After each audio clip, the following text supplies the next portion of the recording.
The House Committee on the January 6th riot has now asked Ivanka Trump to cooperate with their investigation. In an 11-page letter, the committee outlining their questions for the former president's daughter about the former president's actions or inaction, they say, before, during, and after the attack on the Capitol. In particular, they want to know more about a conversation the former president had with the vice president, Mike Pence, on the phone.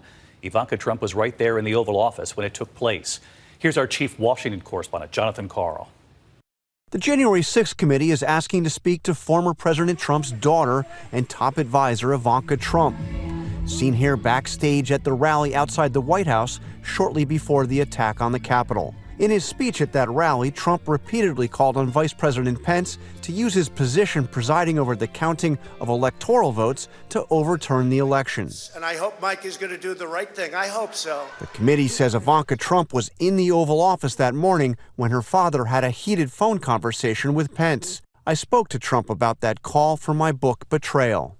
There was a report, and excuse my language, not mine, it was in the report, that you talked to him that morning and you said you could be a patriot or you can be a Did you really say that, or is that incorrect? I wouldn't dispute it. Really? I wouldn't dispute it.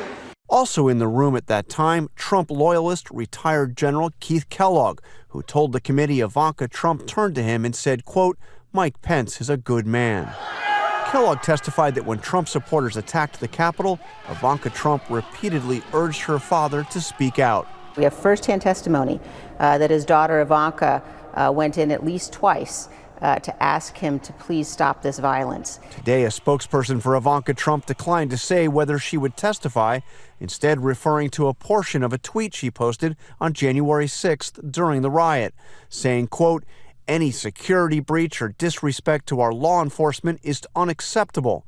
The violence must stop immediately. Please be peaceful." What her spokesperson didn't mention is that in that same tweet, Ivanka Trump addressed the rioters as, quote, "American patriots."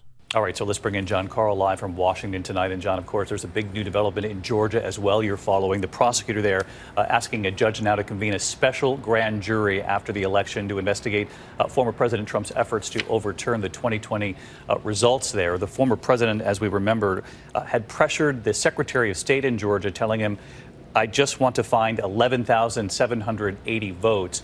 What does this request for a special grand jury mean? Well, this special grand jury, David, gives prosecutors in Georgia a powerful new tool in their criminal investigation into Trump's efforts to overturn the election results in that state. It enables them to issue subpoenas to compel the testimony of witnesses who, until now, have refused to cooperate voluntarily. All right, Jonathan Karl with us again tonight. John, thank you as always. Hi, everyone. George Stephanopoulos here. Thanks for checking out the ABC News YouTube channel. If you'd like to get more videos, show highlights, and watch live event coverage, click on the right over here to subscribe to our channel. And don't forget to download the ABC News app for breaking news alerts. Thanks for watching.